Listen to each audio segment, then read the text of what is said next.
안녕하세요. 오늘 저희가 좀 깊이 살펴볼 자료는요. 논산평화교회 유튜브 채널 설교 영상입니다. 열왕기하 1장 그 아하시아 왕하고 엘리야 선지자 이야기인데요.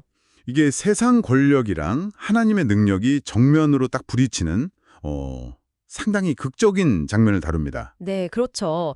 아합 왕 다음에 그 아들 아하시아가 왕이 되면서 열왕기하가 시작되잖아요. 맞아요.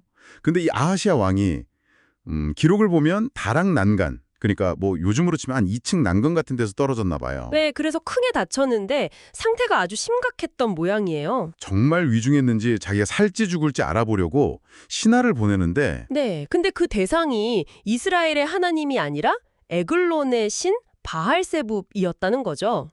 그 당시에 병 고치는 신으로 좀 알려졌었나요? 뭐 그런 믿음이 있었던 것 같아요. 근데 중요한 건 언약 백성인 왕이 자기 하나님께 안 묻고 다른 신에게 갔다는 거. 설교에서는 이게 뭐랄까 신앙적인 배신행위라고 딱 짚어주시더라고요. 그렇군요. 그런데 그 신하들이 에글론으로 가던 길에 딱 엘리야 선지자를 만나게 되죠. 네, 만나자마자 엘리야가 아주 따끔하게 얘기하잖아요. 이스라엘의 하나님이 없어서 너희가 바알세붑에게 물으러 가냐 이렇게요. 어휴, 날카롭네요. 그러면서 왕이 결국 그 병상에서 못 일어나고 죽을 거다 이렇게 예언까지 해버립니다. 신하들이 이제 깜짝 놀라서 왕에게 돌아가서 보고를 하죠. 엘리야 만났다고. 네, 왕이 딱 듣고는 그 사람 어떻게 생겼냐 묻고 신하들이 털 많고 허리에 가죽띠를 둘렀습니다 하니까 아, 엘리야구나 바로 알아채죠. 근데 알아챘으면 좀 회개할 법도 한데 오히려 분노하죠. 이걸 예언이 아니라 자기한테 하는 저주로 받아들인 거예요. 그래서 당장 엘리야를 잡아오라고 50부장하고 군사 50명을 보냅니다. 그렇죠. 첫 번째 50부장이 가보니까 엘리야가 산꼭대기에 앉아 있거든요. 아마 민둥산 같은 곳이라 밑에서도 잘 보였을 거예요. 가서 뭐라고 합니까? 아주 그냥 권위적으로. 하나님의 사람이요. 왕이 내려오라십니다. 이렇게요. 설교자분 설명으로는 이게 그냥 전달이 아니라 약간 조롱조로 어디 네가 하나님의 사람이면 한번 내려와 보시지. 이런 느낌이었다고 하더라고요. 아, 그런 뉘앙스였군요. 그랬더니 엘리야 반응이 정말 무섭죠. 내가 진짜 하나님의 사람이면 하늘에서 불이 내려와서 너랑 내 부하 50명 다 태울 거다. 그런데 정말로 네, 진짜 불이 내려와서 다 타 죽어요. 와... 왕은 그럼에도 또 보내죠. 네, 포기를 몰라요. 두 번째 50부장이랑 군사들을 또 보내는데 이 사람도 첫 번째랑 똑같이 행동하다가 똑같이 불에 타 죽는 거군요. 네, 맞습니다. 와, 이게 참... 그럼 세 번째 50부장은 어땠을까요? 앞선 두 팀이 전멸하는 걸 봤을 텐데요. 바로 그 점을 설교에서 중요하게 다루는데요.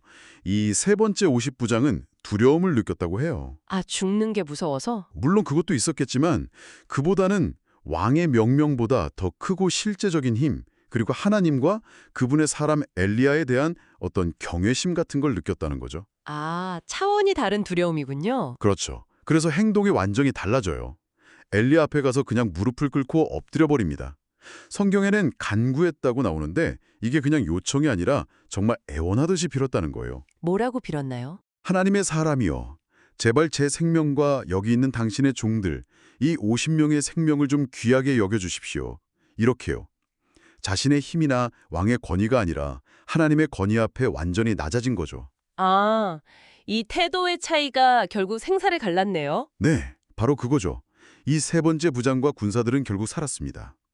설교의 핵심이 바로 여기 있는 것 같아요. 그럼 이 이야기가 오늘 우리에게 주는 메시지는 뭐 우리가 무슨 기적을 행하거나 불을 대리라는 건 아닐 테고. 그렇죠. 문제 그대로의 적용은 아니고요.